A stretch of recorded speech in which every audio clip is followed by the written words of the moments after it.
नमस्कार। इसके पूर्व जो हमारा वीडियो था उसमें हमने टॉपिक लिया था समास। आज हम समास की कुछ प्रैक्टिस की एक वीडियो बना रहे हैं। प्रश्न है, कारक के आधार पर तत्पुरुष के भेद है। यानी कारक जो कितने माने गए हैं, 8 माने गए हैं। अब तत्पुरुष के भेद जो कितने माने गए, तो कारक के आधार पर तत्पुरुष समास जो है उसके 6 भेद माने गए हैं। कौन से 2 भेद इसमें नहीं माने? पहला माना है कर्ता नहीं माना, और लास्ट वाला जो है वो संबोधन जो है वो इसके भेद के अंतर्गत नहीं रखा गया, यानी इन दोनों को कारक के भेद के अंदर, तत्पुरुष समास के भेद के अंतर्गत इसमें स्थान नहीं दिया गया। इसलिए कारक के आधार पर तत्पुरुष समास के जो भेद हैं वो माने गए हैं 6। प्रश्न है, कर्मधाराएं व दिगु किसके भेद हैं?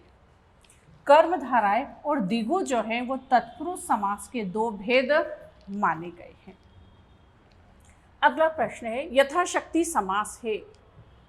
पहला ऑप्शन है दिगु, द्वंद्व, अव्ययी भाव और कर्मधाराएं। अब पूर्व हमारा जो वीडियो था उसमें मैंने आपको बताया था कि दिगु समास की पहचान ये रहेगी कि इसमें पूर्व पद कैसा रहेगा, संख्यावाचक, और पर पद जो रहेगा वो विशेष रहेगा। अब हमें यहाँ पे पूर्व पद यानी ये बात करेगा पूर्व की और ये बात करेगा पर पद की। ये हो गया यहाँ पे पूर्व पद और ये कहलाया यहाँ पे पर पद। अब ये देखिए, क्या संख्यावाचक दिख रहा है? नहीं दिख रहा, तो ये ऑप्शन हमारा गलत। अगला था, हमने देखा था समास की पूर्व वीडियो में देखा था कि द्वंद्व समास जो रहेगा, यानी इसमें जो शब्दावली चलेगी या तो विलोम जैसा बोध कराएगी, विरोधी वाली बात करेगा, और उसकी पहचान ये रहेगी कि इसमें योजक का चिन्ह आएगा। तो इसमें हमें कहीं भी योजक का चिन्ह दिख रहा है? इसमें नहीं दिख रहा, तो ये भी ऑप्शन हमारा क्या आ रहा है, इसमें गलत जा रहा है। अगला ऑप्शन हमारा आ रहा है अव्ययी भाव समास। यानी यथाशक्ति उसका नियम ये कहता था कि इसका पूर्व पद कैसा चाहिए, हमें प्रधान चाहिए, और पर पद कैसा चाहिए था, हमें गौण चाहिए।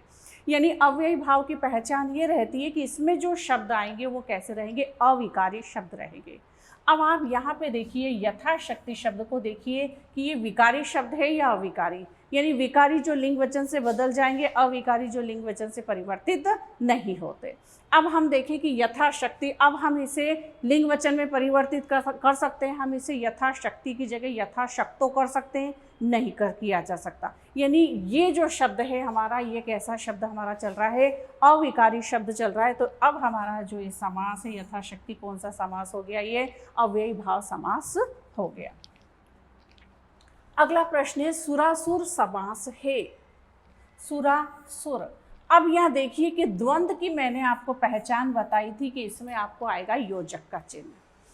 कुछ शब्द ऐसे आएंगे जिसमें आपको योजक का चिन्ह का लोप होगा, लेकिन जब आप इसका विग्रह करते हैं तो विग्रह में आपको 2 पद कैसे दिखेंगे, आपको विरोधी या विलोम की तरह दिखेंगे। अब यहाँ कहीं भी जो है योजक चिन्ह का प्रयोग नहीं है, लेकिन जब हम इसका विग्रह करते हैं तो आता है सुर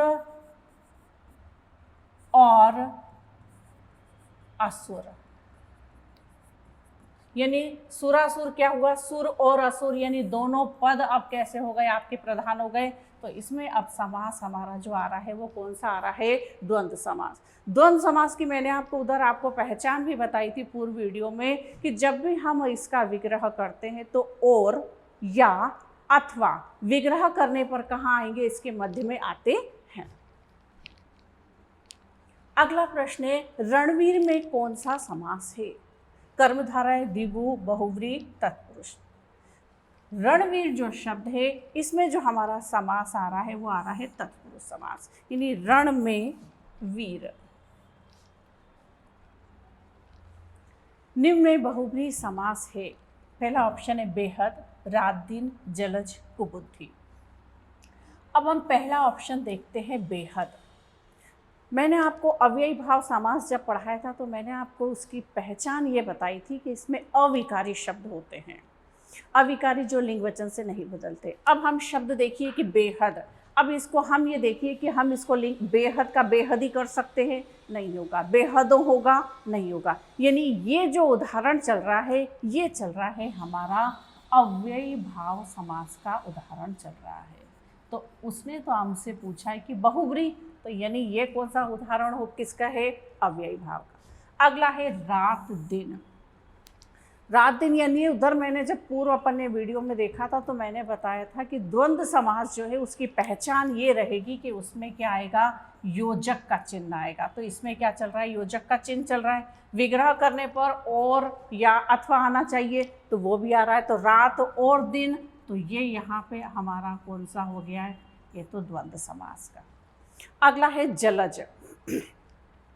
जल यानी जल की बात करता है। ज का अर्थ, ये ज किसी शब्द के साथ जब जुड़ जाता है तो वो अर्थबोध कराता है उत्पन्न होना, यानी जल से उत्पन्न है जो वह। अब विग्रह करने पर अंत में आ रहा है हमारा वह, यानी मैंने आपको पहचान बताई थी कि बहुब्री के जब भी समास के उदाहरण रहेंगे, शब्द जो रहेगा एक अलग हटकर अर्थबोध कराएगा, और उसका जब भी हम विग्रह करते हैं तो विग्रह करने पर अंत में वाला वह जिसका शब्द यहाँ पे आएगा। अब मैंने बोला जलद यानी जल से उत्पन्न है जो वह शब्द आ रहा है, यानी कौन, यानी बोध करा, अलग हट के अर्थबोध हो गया यहाँ पे हमारा कमल। यानी बहुब्री समास का जो उदाहरण है वो क्या है यहाँ पे, जलज। कुबुद्धि, बुद्धि है, बुद्धि की विशेषता चल रही है कि कैसी है, कुबुद्धि है, तो ये हमारा उदाहरण हो गया यहाँ पे कर्मधाराय समास का उदाहरण हो गया है। यानी इसमें समास कौन सा चल रहा है, जलज। अगला है पंचामृत समास है। पहला ऑप्शन है द्विगु, अव्ययी भाव, दोनों और बहुब्री। पंचामृत जो समास है वो पंच यानी पहला पद कैसा चल रहा है, संख्यावाचक चल रहा है। अब विग्रह होता है 5 अमृत का समाहार, यानी प्रसाद हम एक बनाते हैं, 5 पंचामृत जो बनाते हैं वो कि उसमें 5 चीज़ मिलाई जाती है तो 5 अमृत उनको बोला गया है। तो इसका विग्रह यानी पहला पद आपको यहाँ पे दिख रहा है, यहाँ पे संख्यावाचक, संख्यावाचक, ठीक। तो पहला पद संख्यावाचक, दूसरा पद कैसा हो गया, विशेष्य हो गया ये। तो अमृत क्या हो गया, यहाँ पे विशेष हो गया। तो 5 अमृत का समाहार, तो यह समास हो गया हमारा इसमें द्विगु समास। अगला है नीला है जो कमल, विग्रह है। अब मैंने आपको पहचान बताई थी कि जो जब विग्रह में मध्य में आएगा तो उसमें हमारा जो समास है वो आएगा कर्मधारय समास। कर्मधारय समास की पहचान ये रहती है कि विग्रह करने पर मध्य में जो रूपी समान शब्द यदि मध्य में आ रहे हैं तो वो समास जो रहेगा वो हमारा कहलाएगा कर्मधारय समास। यानी जो इसमें क्या आ रहा है, मध्य में आ रहा है, तो समास जो है वो हमारा कौन सा समास कहलाए, कर्मधारय। अगला है बैलगाड़ी का समास विग्रह है। बैलों की गाड़ी, बैलों के लिए गाड़ी, बैल से चलती है जो गाड़ी, और बैल वाली गाड़ी। बैलगाड़ी समास का जो विग्रह है बैलों की गाड़ी, जो गाड़ी है उसका संबंध है किससे है, बैलों से। कामचोर समास है बहुब्री, संबंध तत्पुरुष, कर्म पुरुष और तत्पुरुष। कामचोर यानी समास हमारा वो बोध करा रहा है तत्पुरुष, काम को चुराना। अगर इसके भेद के इसमें पूछा जाएगा तो यह आ जाएगा कर्म तत्पुरुष समास आपका। अगला है चतुर्थी विभक्ति तत्पुरुष समास कौन सा कारक है। पहला हमारा जो पहला प्रश्न था उसमें ही था कि कारक के आधार पर तत्पुरुष समास के जो कितने भेद हमने देखे थे, 6 भेद देखे थे। कारक यानी कर्ता ने, कर्म को, करण से, संप्रदान को के लिए ये चिन्ह चलते हैं। यानी चौथे नंबर पर जो आता है वो आता है हमारा संप्रदान। यानी चतुर्थ विभक्ति तत्पुरुष समास कौन सा कारक कहलाता है, संप्रदान तत्पुरुष समास कहलाता है। अगला प्रश्न है महादेव कौन सा समास है। करण, बहुब्री, कर्मधारय और तत्पुरुष। महादेव यानी महादेव जो है बहुब्री समास है, महान है जो देव, यानी किसकी विशेषता, यानी शिव के लिए शब्द जो है वो प्रयुक्त होता है। एक अलग हटकर हमारा ये अर्थबोध इसमें हो रहा है।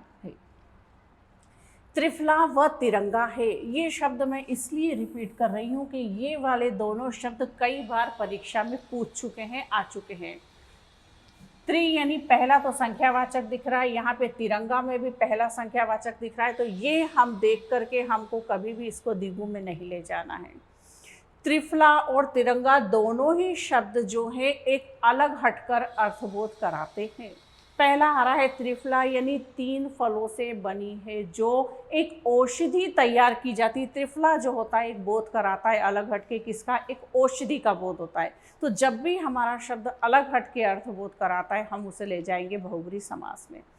अगला है तिरंगा, यानी पहला कद इसमें भी क्या हो रहा है, संख्यावाचक है, तो इस दृष्टि से तो हमें इसे कहाँ रखना चाहिए, द्विगु समास में।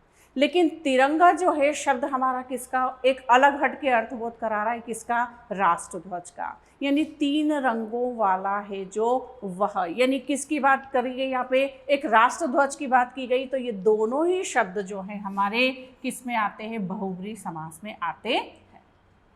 अगला है न्य तत्पुरुष समास है। पहला ऑप्शन असत्य, अनादि, अपत्र या सभी।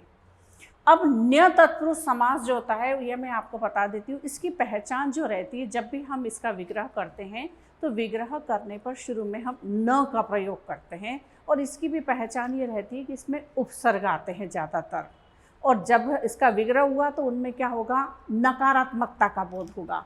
अब नकारात्मक का कैसे बोध होगा, जैसे मैंने बोला असत्य, तो इसका विग्रह होगा यहाँ पे न सत्य, यानी नकारात्मकता का बोध। अनादि तो हम बोलेंगे न आदि, यानी दोनों ही किसके बोध हो रहे हैं, न्य का। मैंने बोला अपुत्र, तो यहाँ इसका विग्रह होगा न पुत्र, यानी ये तीनों ही जो है वो उदाहरण किसके चल रहे हैं, न्य के, यानी ये सभी जो है वो किसके बोध करा रहे हैं, न्य तत्पुरुष समास का बोध कराते हैं। अगला है बहुब्री समास है। पहला ऑप्शन कमल नयन, अन्न जल, गजानन, चंद्रमुख। अब कमल नयन, यहाँ पे जो ये बोध हो रहा है ये तो हो गया विशेषण और ये कहलाया विशेष, यानी ये जो समास है वो तो हो गया हमारा कर्मधारय समास। अन्न जल, अन्न और जल, यानी ये समास और का प्रयोग हो रहा है विग्रह में, तो ये तो हो गया हमारा यहाँ पे कौन सा समास का बोध हो रहा है, अब द्वंद्व समास का, तो ये भी हट गया। अब है गजानन, हमने बोला गज है आनंद जिसका वह, अविग्रह करने पर अंत में आ रहा है वह, यानी गज है आनंद जिसका वह किसका बोध करा रहा है, गणेश जी का बोध हो रहा है, यानी जो शब्द है वो अन्य अर्थ बोध करा रहा है। तो बहुब्री समास का जो उदाहरण है वो कौन सा है, हमारा गजानन। अगला है चंद्रमुख, तो मुख की विशेषता है कि वो कैसा है, चंद्र के समान है, तो ये भी हमारा किसका उदाहरण हो गया, कर्मधारय समास का उदाहरण हो गया। अगला प्रश्न है जेब कतरा कौन सा समास है, करण तत्पुरुष, कर्म तत्पुरुष, अपादान और बहुब्री। जेब कतरा विग्रह होता है इसका जेब को काटना, कारक के आधार पर तत्पुरुष समास के जो भेद थे वो आता है कर्म की बोध करा रहा है, यानी जेब को काटना, जेब को काटना।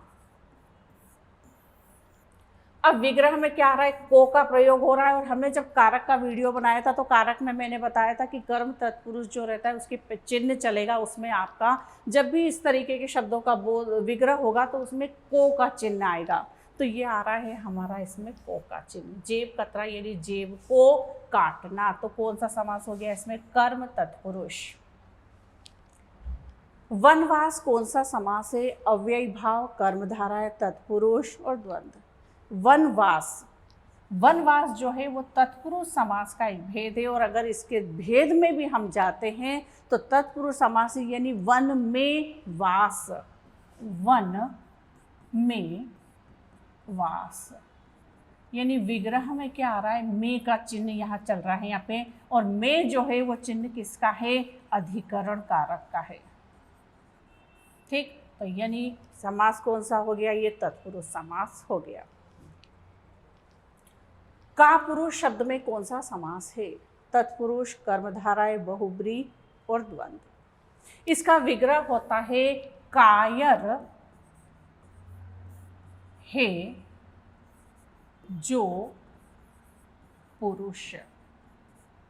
अब आप बताइए कि मैं आपको हम 4-5 बार रिपीट कर रही हूँ कि विग्रह में जब जो शब्द का प्रयोग होगा तो वो समास कौन सा चलेगा हमारा, तो वो समास होगा हमारा कर्मधारय। अधमरा कौन सा समास है, द्वंद्व, द्विगु, तत्पुरुष या कर्मधारय, यानी जो मरा है उसकी विशेषता कैसी है कि वो कैसा है, अध यानी आधा, तो आएगा आधा है जो मरा। अब इसमें भी विग्रह में जो चिन्ह का प्रयोग हो रहा है, तो हमारा समास कौन सा होना चाहिए? चंद्रमौली शब्द किस समास से बना है? चंद्रमौली जो है वो बना है बहुब्रीहि समास का शब्द है। ये विग्रह होता है इसका चंद्र है मौली पर जिसके वह। अब मैंने आपको बहुब्रीहि समास की पहचान बताई है कि जब विग्रह करने पर वह अंत में आएगा तो हम कौन सा समास डिसीजन लेंगे? बहुब्रीहि समास। अब अगली पहचान ये भी बताई थी कि जो शब्द होगा एक अलग हटके अर्थबोध कराएगा। तो चंद्र है मौली पर जिसके वह, अर्थात किसकी बात की गई? शिव का अर्थ दे रहा है यहाँ पे चंद्रमौली। यहाँ पे किसकी बात कर रहा है? यहाँ पे शिव की। तो समास जो हुआ वो हमारा कौन सा हुआ? बहुब्रीहि समास हुआ। विग्रह होता है चंद्र है मौली पर जिसके वह, अर्थात कौन? शिव। अगला है द्वंद्व समास होता है जिसका पूर्व पद प्रधान हो, जिसके सभी पद प्रधान हो, जिसका दूसरा पद प्रधान हो, उपरोक्त में से कोई नहीं। द्वंद्व समास जो है जिसके सभी पद प्रधान हो वह द्वंद्व समास कहलाता है। दीनानाथ कर्म समास कौन सा माना गया है? कर्मधारय, तत्पुरुष, द्वंद्व और दिगु। दीनानाथ की दीनों का नाथ, ये हो गया हमारा तत्पुरुष समास का उदाहरण होता है। समास बताइए। भरपेट किस समास का उदाहरण है? ये पहला है अव्ययी भाव, द्वंद्व, तत्पुरुष और बहुव्रीहि। अब देखिए शब्द, देखिए हमारा कैसा दिख रहा है। इसे मैं अगर भरपेट की जगह भरपेटी करूं या भरपेटो करूं तो शब्द बनेगा? नहीं बनेगा। यानी ये शब्द हमारा अब कैसा हुआ? अविकारी शब्द हुआ। और अविकारी शब्द जो है वो किस में आएंगे? हमारे अव्ययी भाव समास में। तो समास हमारा कौन सा हुआ? इसमें अव्ययी भाव समास हुआ। तीन वेणियां मिलती हैं जहाँ यह किस समास का उदाहरण है? पहला है अव्ययी भाव, द्वंद्व, तत्पुरुष और बहुव्रीहि। तीन वेणियां मिलती हैं जहाँ, यानी ये जो शब्द है ये बोध करा रहा है हम बहुब्रीहि समास। तीन वेणियां, वेणी का अर्थ होता है धारा। तीन धाराएं जहाँ जा कर के मिलती है उस स्थान को हम बोलते हैं संगम बोला गया है। यानी जो शब्द है हमारा अलग हट के अर्थबोध करा रहा है संगम का। तो जब अलग हट के अर्थबोध हमारा शब्द कराए तो हम उसे ले जाएंगे बहुब्रीहि समास में। अगला है बारहसिंगा शब्द में समास है बहुब्रीहि, तत्पुरुष, द्वंद्व और कर्मधारय। बारहसिंगा जो शब्द है वो एक अलग हट के बोध कराता है, एक विशेष, यानी पशु की बात की बात करते हैं। 12 है सिंह जिसके वह, यानी कौन कौन सा समास हुआ? इसमें बहुब्रीहि समास होता है। अगला है घनश्याम, समास है द्विगु, तत्पुरुष, द्वंद्व और कर्मधारय।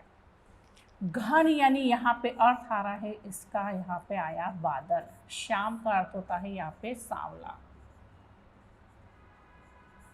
तो घन के समान श्याम है जो। अब विग्रह करने पर मध्य में कहाँ आ रहा है? जो शब्द का प्रयोग हो रहा है, यानी घन श्याम जो है वो कौन सा समास हो गया? इसमें कर्मधारय समास होता है।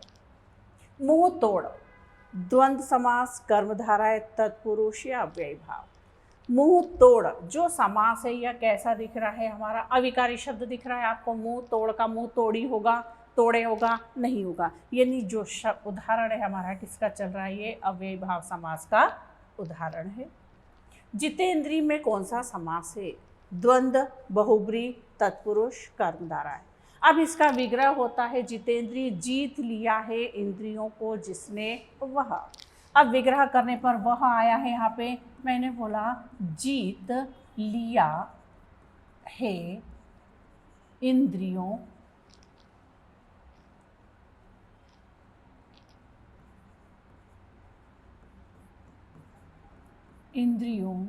को जिसने वह, यानी वह आया विग्रह करने पर।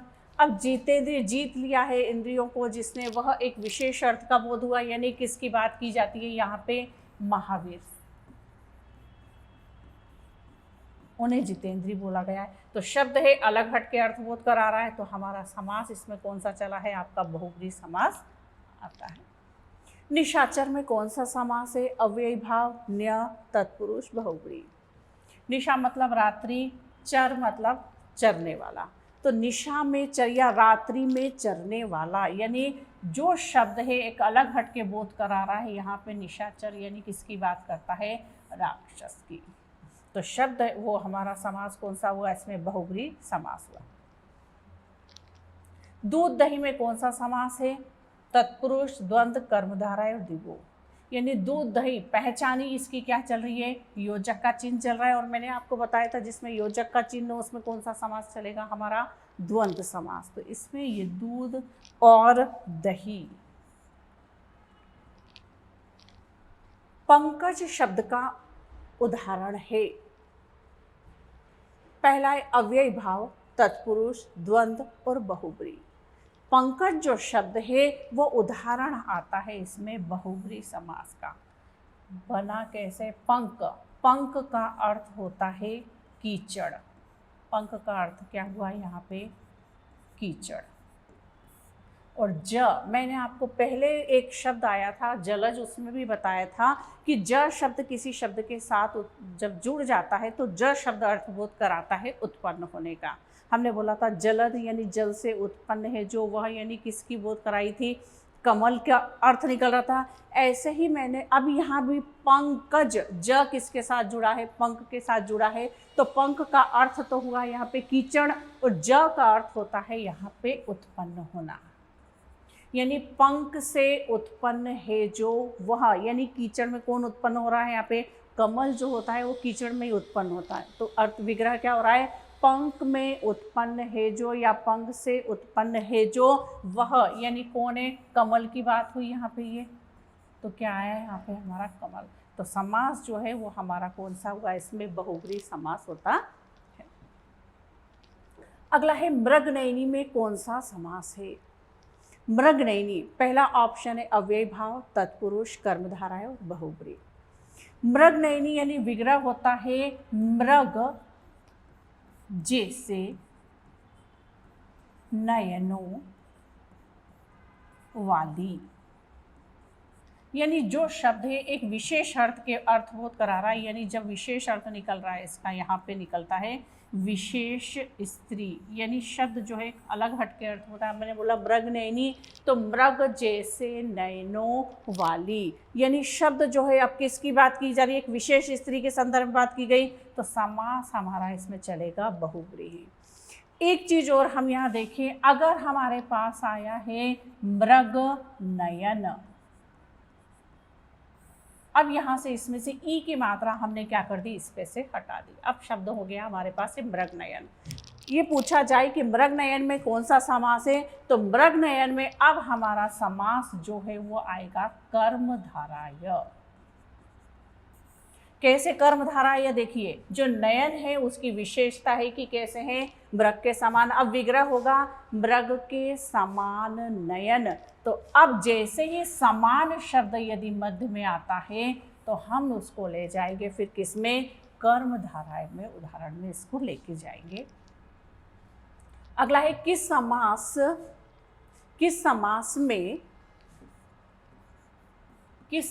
में प्रथम पद संज्ञावाचक और अंतिम पद संज्ञा का होता है। द्विगु, द्वंद्व, कर्मधारय और बहुब्रीहि।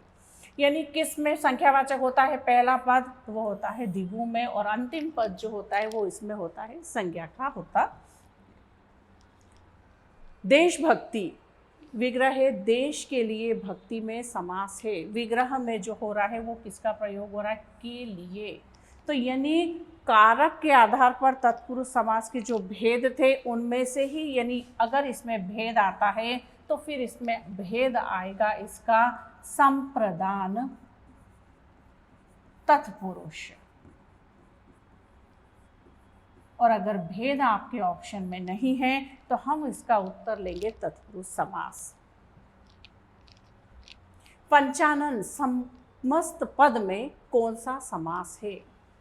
पंचानन यानी पहला पद तो हमको दिख रहा है संख्यावाचक, आनन का अर्थ होता है, अगर हम इसको शब्द को ऐसे करते हैं, 5 हैं आनन जिसके वह।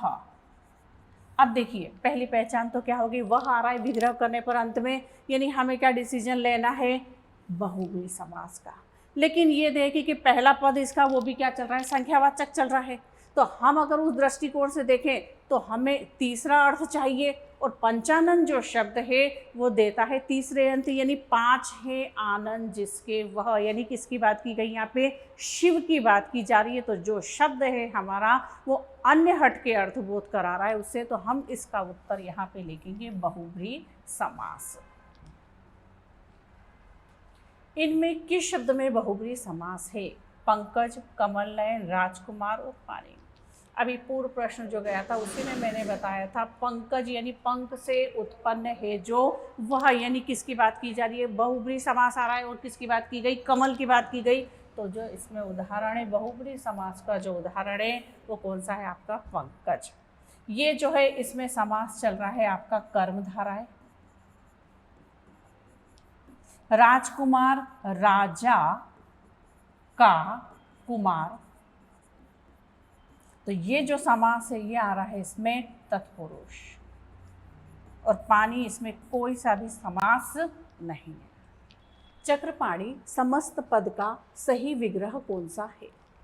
पहले तो हम इस शब्द को समझ लें कि जो पाणी है इस शब्द का अर्थ क्या होता है। तो पाणी जो है उसका अर्थ होता है हाथ। हम बोलते हैं वीणा पाणी, चक्र पाणी, ठीक। तो पाणी का अर्थ क्या हुआ यहाँ पे, हाथ। तो चक्र के साथ पाणी, चक्र और पाणी, चक्र है पाणी में जिसके, चक्र जैसा पाणी। मैंने बोला चक्र है पाणी में जिसके वह, यानी किसके हाथ में चक्र की बात की गई है, विशेष अर्थ दे रहा है यहाँ पे, किसकी बात की गई यहाँ पे, विष्णु। जो शब्द है हमारा अलग हट के अर्थबोध करा रहा है, किसका, विष्णु का। तो अब इसमें अगर पूछा भी जाए तो समास कौन सा हो गया इसमें आपका, तो समास हुआ इसमें आपका बहुव्रीहि समास होता है। उत्तर आएगा चक्र है पाणी में जिसके। पर्णकुटी शब्द का समास है, तत्पुरुष, द्वंद्व, कर्मधाराएं, बहुव्रीहि। अब पर्ण, पर्ण का अर्थ होता है पत्ता।